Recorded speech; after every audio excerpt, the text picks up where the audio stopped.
Hey, what's going on, people? Q here with Tech Rants, and today I'll be basically explaining to everybody why Nokia does not need to compete with companies such as Samsung and Apple. Why they really don't need to focus on making a flagship high-end device. Let's get started. All right, everybody. So once again, we are back with this setup here. I don't know how good. I know the lighting is kind of suckish here. I moved it over a little bit, so hopefully that shines a little more light on me. Um, this is the new setup as far as the camera goes. So let me know what you guys think about the camera quality and the audio quality. I know a lot of people are happy the fact that I am now on camera for the most part. I am here. This is shooting off of my laptop, and for the most part, I'll be trying to upload content every day, sometimes multiple times a day. But we'll see how things go. So basically, let's get into the video. So why doesn't Nokia need to compete to make any flagships? Why they really don't need to compete with the likes of Samsung and Apple and Huawei and companies like that? And the simple answer to that question is, well, Nokia already has a name for itself. I mean, come on now.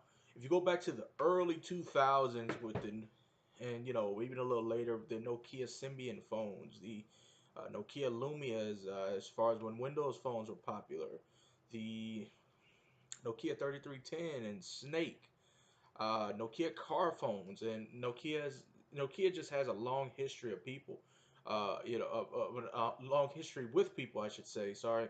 So when you hear the name Nokia, and somebody says the name Nokia to you, you normally most people think about the earliest stages of when they had a cell phone. Everybody remembers the Nokia flip phone, the Nokia slide, the Nokia little candy bar, like the 3310, phones like that. Those phones were popular, and those phones have a nostalgic type, thing to them. So now that Nokia is back, and they got purchased by what is it, HMD Global, and they're making all of these wonderful Android One phones. And if you don't know what an Android One is, I have a video about it.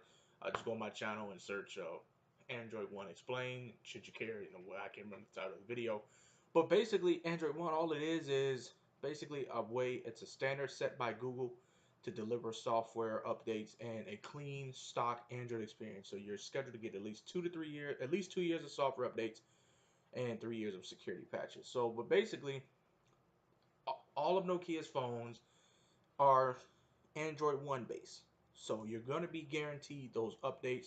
You're guaranteed the latest security, and for the most part, they perform well. Nokia makes some really good phones. Between the cheapest one I've seen is $100, all the way up to 450. They got one that's 450, Nokia 8.1. I don't know if it'll make it to the US. Hopefully it does. And honestly, I played around with the Nokia 7.1. I don't have it in front of me.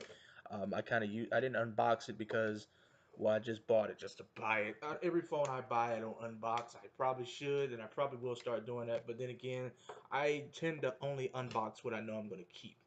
And more than likely, I will keep the Nokia 7.1, but that's a whole nother video for another day. But basically, Nokia phones, since they have that pure stock Android experience, no bloatware, none of that, they perform well.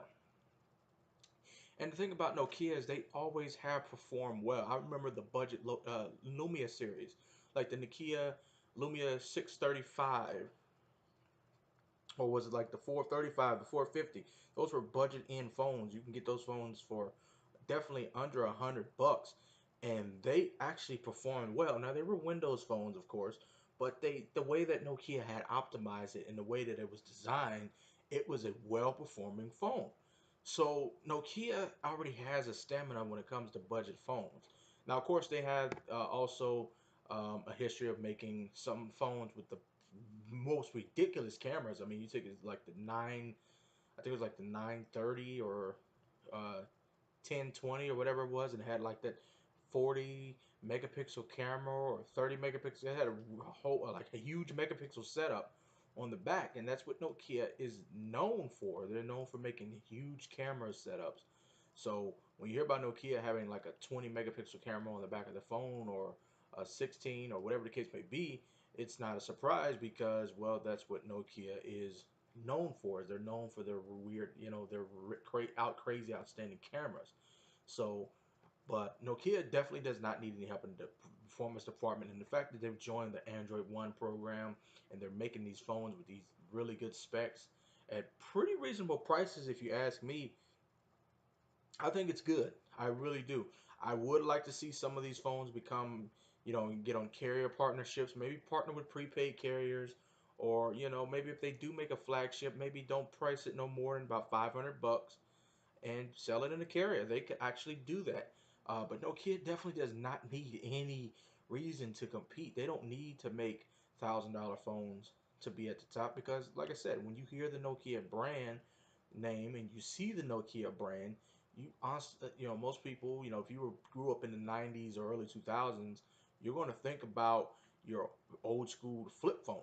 Now, of course, if you did not and you grew up in this era where everybody has iPhones and Samsungs, well, you might not know of Nokia, or maybe you've seen like an older person or whatever use it. But if you grew up in the '90s and 2000s, maybe even the late '80s, you definitely know about Nokia. So for us, when we see Nokia, that is a reputable brand for most people. So honestly, I don't think Nokia needs to compete at all. They have a name established for themselves, and I'm glad to see that they're back. And I'm really excited to see what phones and what innovations they continue to come out with. And as far as I know, T-Mobile has partnered with Nokia for their 5G network. So we got a lot to see. I think Nokia is here to stay, and hopefully it continues to rebuild itself back up to what it once was. Because Nokia is and always will be one of my favorite brands of phone manufacturing. So shout out to Nokia. Kudos, man. I'm glad to see Nokia doing their thing. They're not trying to compete, and I think they know they don't have to compete because they're making budget to mid-range phones that are wonderful. So shout out to Nokia, man. That's just my opinion. I like Nokia. I really do. So yeah, that's just all my opinion. So that's it for today, guys. If this is helpful, informative in any way, leave a like on the video. Comment down below what you think about Nokia. Did you have a Nokia phone? If so, did you like it? If you did, what was your favorite part about it? If you didn't, why not? Let me know what you guys think. Leave your questions, comments, and concerns as always. Subscribe if you enjoy the content. Share, tell your friends, all that other good stuff. And I'll catch y'all on the next one. Later.